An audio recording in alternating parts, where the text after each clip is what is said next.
नमस्कार, मैं सुशील तिवारी। आप देख रहे हैं एक सहारा न्यूज। दोस्तों, अनुराग यादव केस में किस तरह से आपने देखा कि जो हत्यारोपी हैं लालता के मकान को गिराने के लिए 1 साल तक मुकदमा तहसीलदार कोर्ट में चलता है। उसके बाद तहसीलदार कोर्ट से एक बड़ा फैसला आता है कि तत्काल प्रभाव से उस सरकारी ज़मीन को लालता और अन्य जो उनके भाई हैं तो जो उस पर कब्जा किए हैं वो खाली कर दें। उसके बाद लालता जो है किस तरह से डर जाते हैं और लालता जो है जिलाधिकारी जौनपुर के यहाँ भी एक फ़ाइल दाखिल करते हैं। वो जो है स्टे के लिए भी फ़ाइल जो है लगाते हैं जिलाधिकारी के यहाँ, लेकिन जिलाधिकारी के यहाँ उनको राहत नहीं मिलती और जो है 14 यानी कि 14 नवंबर को जिलाधिकारी कोर्ट में तारीख लग जाती है। लेकिन लालता इस दौरान जो है अपने घर को बचाने के लिए जिस तरह से वो पिछले जेल में रहते हुए भी उसने 1 साल से पैतरे चला था, उसी पैतरे को आगे बढ़ाते हुए लालता अपने घर को बचाने के लिए माननीय उच्च न्यायालय इलाहाबाद यानी कि हाई कोर्ट के दरवाजे तक पहुंच गया है। लालता ने एक याचिका दाखिल की है, एक रीट दाखिल की है अपने घर को बचाने के लिए। उस घर में को बचाने के लिए उसने क्या क्या उसमें कहा है, हाई कोर्ट ने उस पर आदेश भी दिया है। और आदेश जो आदेश हाई कोर्ट ने दिया है उसको हम आपको सुनाने का प्रयास करेंगे। और आप जानते हैं कि लगातार अनुराग यादव को जिताने के लिए, अनुराग यादव को न्याय दिलाने के लिए और लालता के मकान को गिराने के लिए जो अधिवक्ता सत्यवीर सिंह जी हैं, जो प्राइवेट अधिवक्ता नामित किए गए थे, वो हमारे साथ हैं। हम उनसे इस टॉपिक पर बात करेंगे। आखिर हाई कोर्ट में जो उन्होंने रीट दाखिल किया है, हाई कोर्ट ने उस पर जो आदेश दिया है वो आदेश क्या है, क्या इस आदेश से लालता को राहत मिलने वाली है, क्या इस आदेश से जो है लालता का मकान बच सकता है। अगर लालता अपने मकान को बचाने के लिए लगातार पैतरे खेल रहा है। अब कहा जाए तो माननीय उच्च न्यायालय के शरण में भी लालता पहुंच गया है, तो क्या लालता को राहत मिल जाएगी या लालता का जो मकान है वो गिरेगा। हालांकि तहसीलदार ने जो आदेश दिया है वो बहुत सख्त, बहुत अच्छा आदेश है कि तत्काल प्रभाव से आज जो है लालता का मकान गिराया जाए, लालता अपने ज़मीन को खाली कर लें। तो कहीं ना कहीं लालता को अब राहत मिलने वाली नहीं है। लालता की आभास हो गया कि जिलाधिकारी कोर्ट से भी उसे राहत नहीं मिलने वाली है और वो पहुंच गया है हाई कोर्ट। तो हाई कोर्ट का जो आदेश है वो हम बातचीत करेंगे, जानने का पूरा प्रयास करेंगे। अधिवक्ता सत्यवीर जी हमारे साथ हैं, आप इनको भली बात जानते होंगे। इन्होंने निःशुल्क किस तरह से लड़ाई लड़ते हुए आज उस जीत को दिलवाया है और जो आदेश इन्होंने करवा दिया है वो कहीं ना कहीं अकाट्य है और उस आदेश को कोई भी काट नहीं सकता। सत्यवीर जी, लालता अब पहुंच गया है, यानी कि आपके द्वारा जो पटखनी उसे दी गई है उसको लेकर के अब वो हाई कोर्ट पहुंच गया है। उसको ये पूरा अंदेशा है कि उसका घर गिर जाएगा। क्या हाई कोर्ट जाने से उसको राहत मिल जाएगी और हाई कोर्ट ने क्या कुछ उसके जो है रीट पर जो है याचिका पर आदेश किया है? देखिए सुशील भाई, जो ये लालता वाला मामला था, अनुराग यादव केस, ये बहुत ही बहुचर्चित मुकदमा था और ये निश्चित रूप से हाई कोर्ट में भी, हाई कोर्ट के जो अधिवक्ता थे, मुझे लगता है कि जो वहाँ के जज थे उनको भी इसकी पूरी खबर थी इस मामले को लेके। तो एक मामला 24 तारीख को तहसीलदार के न्यायालय से एक आदेश आता है।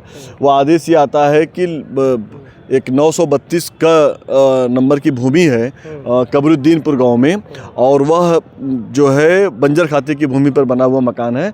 1 साल तक उस पर लगातार जिरा होती है, बहस होता है और 1 साल के बाद उस पर 1 साल मतलब कुछ ही दिन रह जाते हैं, उस पर बहस होती है और बहस के बाद 24 तारीख को, जो पिछला 24 तारीख को, उस पर एक आदेश आता है। आदेश आता है कि 932 का जो बंजर खाते की भूमि है उस पर बना हुआ एक अतिक्रमण किया हुआ मकान है 2 तल्ले का और उस अतिक्रमण वाले मकान को तत्काल प्रभाव से वहाँ से बेदखल किया जाता है, मतलब उसको तत्काल प्रभाव से वहाँ से हटाया जाता है। उसके बाद लालता जो है वो एक अपील दाखिल करता है। चूँकि अपीली न्यायालय में ऊपर जाएगा तो जिला अधिकारी के न्यायालय में एक अपील दाखिल करता है कि एक आदेश हुआ है तहसीलदार कोर्ट के खिलाफ, तहसीलदार कोर्ट में, और उसके खिलाफ में उस पर आदेश हुआ है कि उस मकान को गिरा दिया जाए। हम चाहते हैं कि उस मकान पे स्थगन आदेश आपके द्वारा दे दिया जाए।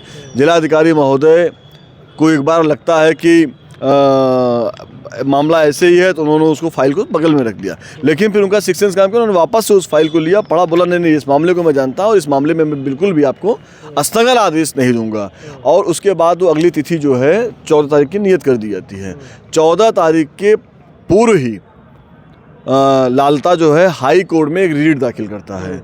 रीट दाखिल करता है कि इस तरह का, और वो जो है तहसीलदार के आदेश को वहाँ पे चैलेंज करता है और कहता है कि ये जो आदेश है वो ठीक नहीं है, वो गलत है और उस मकान को न गिराया जाए, इसलिए हमें एक स्थगन आदेश आपके न्यायालय से प्राप्त हो जाए।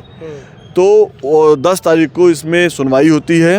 ये चूँकि आपके दर्शकों को पता नहीं था, आपके दर्शकों को ये पता था कि अपीली न्यायालय जिलाधिकारी जौनपुर के न्यायालय में मामला लंबित है, लेकिन उसके पूर्व ही वो तो हाई कोर्ट चला गया। चूँकि हमारी आपसे बात नहीं हो पाई थी, आज आपसे बात हो रही, मैं आपको खबर बता रहा हूँ।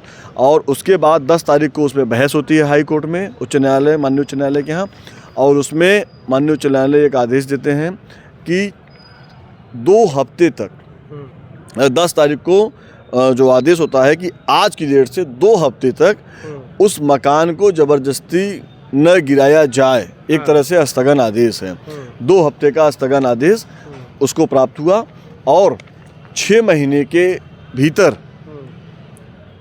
इस जिलाधिकारी महोदय के न्यायालय में इसका निस्तारण हो और उस वाद को जो उनकी क्या कहते हैं, जो उन्होंने वाद दाखिल किया था रीट, उस रीट को उन्होंने निस्तारण कर दिया। अब वापस से हाई कोर्ट में कोई रीट नहीं है। 14 तारीख को जिलाधिकारी के यहाँ सुनवाई है। 24 तारीख तक उस पे अतिक्रमण वाले जगह पे कोई ज़बरदस्ती उस पर तोड़ फोड़ नहीं होगी। 24 तारीख के बाद जिलाधिकारी का जो भी आदेश होगा वो मकान को गिरा देंगे, यही आदेश हुआ है। तो इसको क्या माना जाए, ये लालता की जीत है या ऐसे ही प्रशासन, देखा जाए प्रशासन इतना एक्टिव तो है नहीं, तत्काल जाके घर गिरवा देगा? इसको किस नज़र से आप देखते हैं? अरे जीत बिल्कुल लालता की नहीं, लालता तो ये चाहता था कि उस मकान ही न गिरे। हाँ। मकान के स्थगन, वो जो आदेश हुआ उस स्थगन के लिए तो पागल होकर घूम रहा था। वो जिलाधिकारी के यहाँ भी गया, फिर वो हाई कोर्ट भी गया, हाई कोर्ट से निस्तारण हो गया। अब यहाँ पे जब तक सुनवाई नहीं होगी, जब तक कोई निस्तारण नहीं होगा, तब तक लालता आप कहीं जा नहीं सकते। लालता ने अपने आप को एक तरह से अपने आप को बेड़ी में कस लिया है कि उनकी एक परिधि है कि उस परिधि के बाहर वो नहीं जा सकते जब तक जिलाधिकारी के यहाँ से। और निश्चित रूप से जिस दिन जिलाधिकारी के यहाँ ये कोई आदेश होता है और उस मकान को गिराने का आदेश होता है तो मकान गिर जाएगा, हाई कोर्ट जाते रहेंगे। अच्छा, आपने कहा कि तहसीलदार जो वहाँ पे जिलाधिकारी के जब फाइल दाखिल की गई तो जिलाधिकारी ने फाइल को साइड रखा, फिर बुलवा लिया, अरे इसको मैं जानता हूँ, फाइल लेके आओ। क्या उस समय लालता ये समझ गया कि यहाँ से मुझे न्याय नहीं मिलने वाला है, यहाँ से भी उसको राहत नहीं मिलने वाली है, तब वो हाई कोर्ट भाग के गया? देखिए, ये जो घटना हुई थी ना, ये कोई मामूली घटना नहीं थी, ये दुर्दांत घटना थी। इस तरह की घटना रूह कपाने वाली घटना है। और ये आप एक चीज़ ये देखो, घटना होती है लोग भूल जाते हैं। अभी कल मुझे एक महिला आई थी, शाहगंज की महिला थी, उसके बेटे को उठा ले गए थे, 7 साल का बेटा था, उसके बेटे को उठा ले गए और काट के फेंक दिया। 20 दिन बाद उसकी लाश मिलती है, बोलती है कि भैया 20 दिन बाद मेरे बच्चे की लाश मिलती है। उसके जेठ ने उसके बच्चे को मारा था और उसके जेठ ने ही उस महिला को वापस से उसके ही खिलाफ षड्यंत्र रच के उसको जेल भिजवाने का पूरा प्रयास किया। लेकिन जांच हुआ, जांच के बाद मामला अभी ठंडे बस्ते में कोई उसको नहीं जानता है। लेकिन अनुराग यादव का जो मामला था वो इतना ज़्यादा दुर्दांत था कि गला सीधे काट के, जिंदा बच्चे की गला काट के गिर गया और गिरने के बाद उसका शरीर कांप रहा था, उसकी नब्ज जो है वो चल रही थी और अपने माँ का हाथ दबाए हुए। अब इससे ज़्यादा कष्ट क्या हो सकता है? ये सालों साल नहीं, ये लोग कभी नहीं भूल पाएंगे। जिलाधिकारी क्या, ये पूरा देश नहीं भूल पा रहा है। तो इस तरह की घटना भी बहुत हृदय विदारक घटना है। जिलाधिकारी को याद था इस घटना को, तो उन्होंने उसको बोला नहीं इस पर मैं स्टे नहीं लूँगा, और स्टे मिला भी नहीं और मिलेगा भी नहीं। मुझे पूरा विश्वास है कि जिलाधिकारी के न्यायालय से उसको स्टे भी नहीं मिलेगा और जिलाधिकारी के न्यायालय से जो भी उसकी अपील है वो खारिज होगी और वो मकान जो तहसीलदार के न्यायालय से जो आदेश हुआ था वो चलता रहेगा, चलेगा और मकान गिरेगा। अगर हम कहें कि जो आप लोगों ने लड़ करके जो आदेश करवाया है तहसीलदार कोर्ट से, वो कहीं ना कहीं ब्रह्मास्त्र हो गया, उसे कोई काट नहीं सकता, उसके आधार पर लालता कहीं भी जाएंगे, उनको कहीं भी किसी भी कोर्ट में शरण नहीं मिलने वाली है। मैंने पहले ये कहा था कि 6.5 पन्ने का जो जजमेंट है ना, ये जजमेंट ही अपने आप में एक नज़ीर है। तो इस नज़ीर को मुझे लगता नहीं हाई कोर्ट या सुप्रीम कोर्ट मिटाएगा, क्योंकि सब कुछ है उसमें और उनको जानने का कोई भी एक भी % उनको ये नहीं है कि जा पाएंगे और उनको राहत मिलेगी। 1% की भी गुंजाइश नहीं है उनको राहत मिलने की, इस जो जजमेंट है उसके हिसाब से। बहुत बहुत धन्यवाद सत्यवीर जी। ये अधिवक्ता सत्यवीर जी हैं जो अनुराग यादव केस में पूरी तरह से निःशुल्क लड़ रहे थे। हाँ, क्या कहना? एक चीज़ मैं आपसे और निवेदन करूँगा सुशील भाई, चूँकि आपके दर्शक को मैं पढ़ता हूँ और दर्शक बहुत सपोर्ट करते हैं आपको, लेकिन उसमें मैं कमेंट पे पढ़ता हूँ कि नहीं अनुराग को न्याय मिले, अनुराग को न्याय मिले। निश्चित रूप से अनुराग को न्याय मिलेगा, हम लोग तो लड़ाई लड़ ही रहे हैं, लेकिन ये लड़ाई अकेले सत्यवीर, सुशील या अनुराग के पिता नहीं लड़ सकते हैं। ये बहुत ही, चूँकि अनुराग के पिताजी अभी अस्पताल में भर्ती हैं, लीवर सर्कुलेसिस हो गया है, मीन्स बहुत, अगर वो थोड़ा सा भी बढ़ेगा तो वो कैंसर की तरफ चला जाएगा। वो एक तरह से कैंसर होने की मतलब बॉर्डर पे खड़े हैं। भगवान न करें कि उनको इस तरह का कुछ हो। मैं आपके दर्शकों से निवेदन करना चाहूँगा और मैं हाथ जोड़ के निवेदन करना चाहूँगा कि उनकी माँ का कोई जो बारकोड आप लोग चला रहे हैं वो मेरे इस जो मैं आपको बोल रहा हूँ उसके साथ ज़रूर लगा दीजिएगा। इसलिए क्योंकि देखिए साथियों, आपके पास जो कुछ भी होगा, उस परिवार के पास रहने के लिए घर नहीं है, वो छप्पर में रहते हैं, वो कंक्रीट का जो बना हुआ टीन सेट है उसमें रहते हैं। ठंड आ रही है, वो बेचारे कैसे रहेंगे? दो बेटियों की शादी करनी है, माँ अनाथ है, मतलब कोई समझ लो कि उसके सामने दिखता नहीं है। बाप की आंखों की रोशनी चली गई, उसका लीवर भी जा रहा है, पता ना भगवान उसको स्वस्थ करेंगे कि नहीं करेंगे। बहुत कुछ चीज़ें हैं आपके सामने, वो परिवार कैसे चलेगा? मैं आपसे निवेदन कर रहा हूँ कि ये बारकोड भेज रहे हैं, उनकी माँ का क्या नाम है? आशा देवी। आशा देवी के नाम का एक बारकोड आपके समक्ष जाएगा। आपसे जो बन सकता है 10 रुपये, 20 रुपये, 50 रुपये, 100 रुपये, 200, 1000, आप कृपया उस माँ का, उस परिवार का मदद करिए कि उस बेचारे का इलाज हो सके। और मैं आपसे निवेदन करता हूं कि उसका घर ज़रूर बन जाए। तो आप सब लोग जितने भी दर्शक हैं, आप लोग भेजिए और भेजने के बाद आप स्क्रीनशॉट सुशील भाई के कमेंट में ज़रूर डाल दीजिएगा। इससे क्या होगा कि कम से कम हमें भी जाने। और एक बात मैं आपको स्पष्ट कर देना चाहता हूं कि ये कोई हम लोग मुहिम नहीं चला रहे हैं।